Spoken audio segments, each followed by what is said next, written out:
তুমি ইংরেজি ইউ, আর গল্পের বই ইংরেজি স্টোরি বুক, আর পড়ো ইংরেজি হচ্ছে রিড। এটা আমরা জানি। তাহলে যদি বলি তুমি কি গল্পের বই পড়ো, তখন ইংরেজিটা কীভাবে বলতে হবে, তাই তো? তো দেখো, আমরা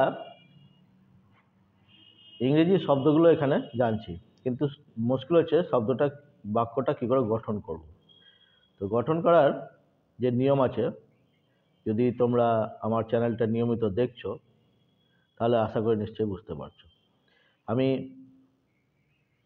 বলেছি যে প্রথমে দিতে হবে সাবজেক্ট, তারপরে ভার্ব, তারপরে অবজেক্ট। তো এই সেন্টেন্সটার মধ্যে সাবজেক্টকে, কারণ সাবজেক্ট কাকে বলে জানতে হবে। বলেছে তুমি কি গল্পের বই পড়ো, কে পড়ে, কাকে জিজ্ঞেস করেছে। তো সেন্টেন্সের মধ্যে যে কাজ করে তাকেই বলা হয় সাবজেক্ট। তো এখানে তুমি বলেছে, তাহলে ইউটা হবে সাবজেক্ট। তো প্রথমে কি দিতে হবে, ইউ। যদি এখানে বলা থাকতো তুমি গল্পের বই পড়ো, তখন কি দিতাম, প্রথমে দিতাম ইউ সাবজেক্ট, তারপরে দিতাম ভার্ব। ভার্ব কাকে বলে, যে ওয়ার্ডের দ্বারা কোনো কাজ করা বোঝায় তাকে বলে ভার্ব। তো এখানে পড়ো, পড়া ইংরেজি রিড, রিডের দ্বারা কাজ করা বোঝাচ্ছে, তাহলে এটাই হতো ভার্ব। দেখো দিয়েছে ইউ রিড, পড়ো, তুমি পড়ো, কি পড়ো। এবার অবজেক্ট দিতে হবে, এটা অবজেক্ট। কাকে বলে অবজেক্ট, অর্থাৎ ভার্বকে প্রশ্ন করতে হবে, ভার্বকে প্রশ্ন করলে যে উত্তর পাওয়া যায় তাকে বলে অবজেক্ট। পড়ো, কি পড়ো, গল্পের বই, স্টোরি বুক। তাহলে তুমি গল্পের বই পড়ো বললে কি হতো, you read the story book. বোঝা গেল? ইউটা সাবজেক্ট, রিডটা ভার্ব, আর অবজেক্টটা হচ্ছে ভার্ব। কিন্তু এখানে জিজ্ঞেস করেছে তুমি কি গল্পের বই পড়ো। তো যখন জিজ্ঞেস করা থাকবে, মানে ইন্টারোগেটিভ সেন্টেন্স, তখন কি হবে, সাবজেক্টের আগে একটা অক্সিলারি ভার্ব দিতে হবে। অক্সিলারি ভার্ব কি, ডু। বোঝা গেল? তখন কি হবে, do you read the story book. Subject হচ্ছে ইউ, এটা প্রোনাউন, সাবজেক্ট রূপে কাজ করেছে, মানে এ কাজ করছে। এর আগে ডুটা দিয়ে দিলাম। আবার দেখো বলেছে রমেন কি ফুটবল খেলে, কে খেলে, রমেন। রমেনকে জিজ্ঞেস করছে। যদি বলা থাকতো রমেন ফুটবল খেলে, তখন কি করতাম, রমেন প্লেজ ফুটবল, তাই তো? রমেনটা হতো সাবজেক্ট, প্লেটা হতো ভার্ব, আর ফুটবলটা হতো অবজেক্ট। সাবজেক্ট কাকে বলে না, তাই যে কাজ করে তাকে বলে সাবজেক্ট, আর যে ওয়ার্ডের দ্বারা কোনো কাজ করা বোঝায় তাকে বলে ভার্ব। প্লে একটা কাজ করা, এটা হচ্ছে ভার্ব, ক্রিয়া। এবার ভার্বকে প্রশ্ন করতে হবে, প্লে কি খেলে, অর্থাৎ ফুটবল, এটা হচ্ছে অবজেক্ট। ভার্ব যে ওয়ার্ডকে উদ্দেশ্য করে বলে তাকে বলে অবজেক্ট।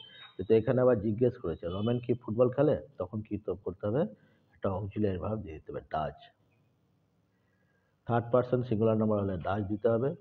সাবজেক্ট যদি থার্ড পারসন সিঙ্গুলার নাম্বার হয় তাহলে ডাজ, আর ফার্স্ট পারসন সেকেন্ড পারসন হলে ডু।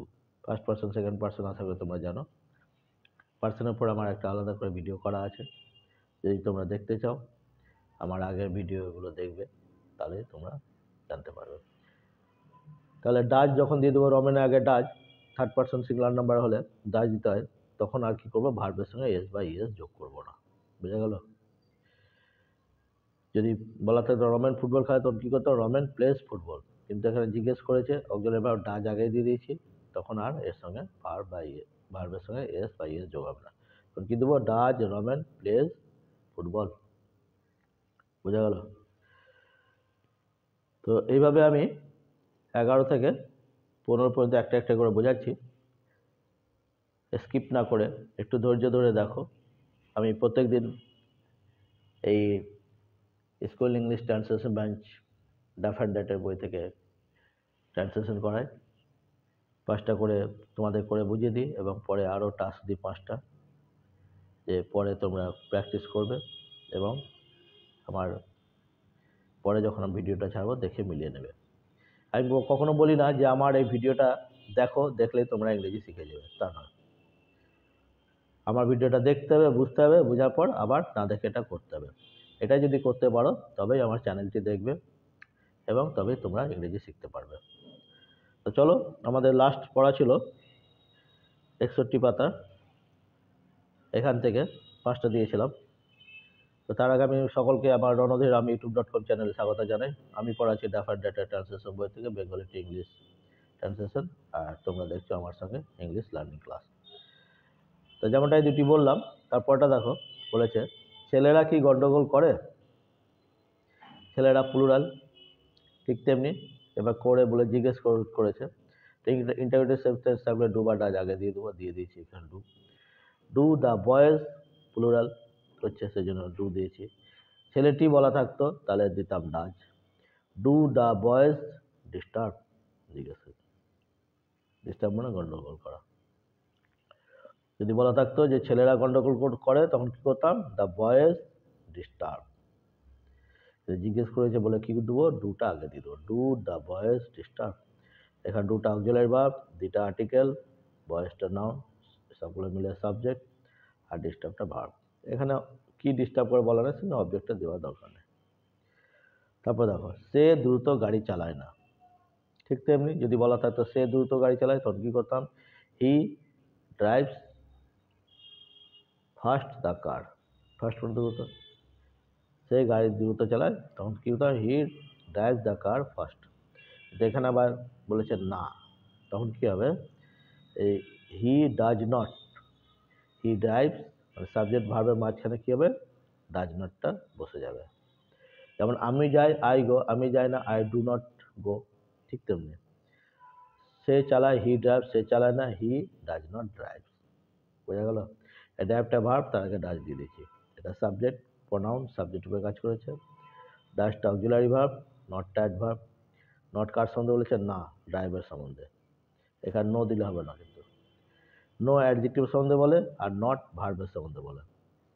যে ওয়ার্ড ভার্বের সম্বন্ধে বলে তাকে বলে অ্যাডভার্ব। তো নটটা কার সম্বন্ধে বলেছে এখানে, না কি না, চালায় না, এর সম্বন্ধে বলেছে, এটা ভার্ব, এটা অ্যাডভার্ব। বোঝা গেল। হি ডাজ নট ড্রাইভ, কেমনভাবে চালায়, ফাস্ট দ্রুত, না সে দ্রুত চালায়, he does not drive fast, কি চালায়, কি চালায় না, গাড়ি, দ্য কার। ক্লিয়ার, তাহলে সে দ্রুত গাড়ি চালায় না বললে কি হবে, he does not drive fast the car. Next দেখো, তোমরা কি নদীতে স্নান করো করো জিজ্ঞেস করেছে, তখন কি করবো, ডুটা আগে দিয়ে দেবো, সিম্পল, তোমরা আছে বলে প্লুরাল সেকেন্ড পারসন। তাহলে do you bathe in the river, এই ডুটা হচ্ছে অক্সিলারি ভার্ব, ইউটা প্রোনাউন সাবজেক্ট রূপে কাজ করেছে। কি করো তোমরা জিজ্ঞেস করেছে, বেথ, BATH, বেথ মানে হচ্ছে স্নান করা, এটা ভার্ব, আর BATH বাদ ধরতে ওটা নাউন। ডু ইউ বেথ, তোমরা কি চান করো কোথাও, না তো নদীতে, ইন দ্য রিভার। ক্লিয়ার, নদীর মধ্যে, নদীর মধ্যে, ইন দ্য রিভার, ইনটা প্রিপোজিশন, দি রিভারটা হচ্ছে অবজেক্ট। তাহলে আমাদের যে এতটা পড়া ছিল 11 থেকে 19 পর্যন্ত, আশা করি তোমরা বুঝতে পারলে। যারা করেছিলে তারা ভালো করে দেখে মিলিয়ে নেবে, হ্যাঁ বড় করে দেখে দিচ্ছি একটু। আর যারা করনি, আমার ভিডিওটা দেখার পর অবশ্যই না দেখে আবার করবে। এভাবেই আমরা চলতে থাকবো, কিছুটা আমি করে দেবো, বুঝাবে, তারপরে আমি আবার 5টা টাস্ক দিই, আজকেও দিয়েছি দেখো, 16 থেকে করবে। শিশুটি কি দুধ পান করে, জিজ্ঞাসা চিহ্ন আছে করবে। তুমি কি বই পড়ো না, ইন্টারভিউটিভ মধ্যে নেগেটিভ পড়া আছে। আমার বাবা আমাকে পড়ান না, ভিখারিটি কি ভিক্ষা করে না, কি হবে, আমি গল্পটা জানি না। এতটা করবে, যাদের এই বইটা আছে 61 পাতা, 16 থেকে এতদূর পর্যন্ত করবে। আর যাদের নাই, আমার বইটা দেখে লিখে হ্যাঁ আবার করবে। তো আমি খুব প্র্যাকটিক্যালি করাই, যারা জানে যে এই বইটা খুব ভালো, আমাদের দৈনন্দিন জীবনে যে কথাবার্তাগুলো আমরা বলে থাকি তার প্রত্যেকটা সেন্টেন্সে এই বইটার মধ্যে আছে। যদি কেউ এই বইটা শেষ করতে পারে বুঝে, তাহলে আমি গ্যারান্টি দিয়ে বলছি তারা অবশ্যই ইংরেজি শিখতে পারবে এবং এদের বলতেও পারবে। তো এইভাবে যেভাবে আমাদের চ্যাপ্টারগুলো যেমন যেমন শেষ হবে তেমন তেমন আমি স্পোকেন ইংলিশও করেছি। এর আগে ভিডিওতে একটা আমি স্পোকেন ইংলিশ করেছি, তোমরা যারা দেখোনি দেখে নেবে। এটা ছিল the topic about the Saraswati Puja. Just we have celebrated Saraswati Puja. You have also enjoyed this puja, and therefore I have chosen this topic and said something. If you want to learn how to speak English, at first you listen this video and then try to speak standing in front of the camera or mirror. After that you also send me this video.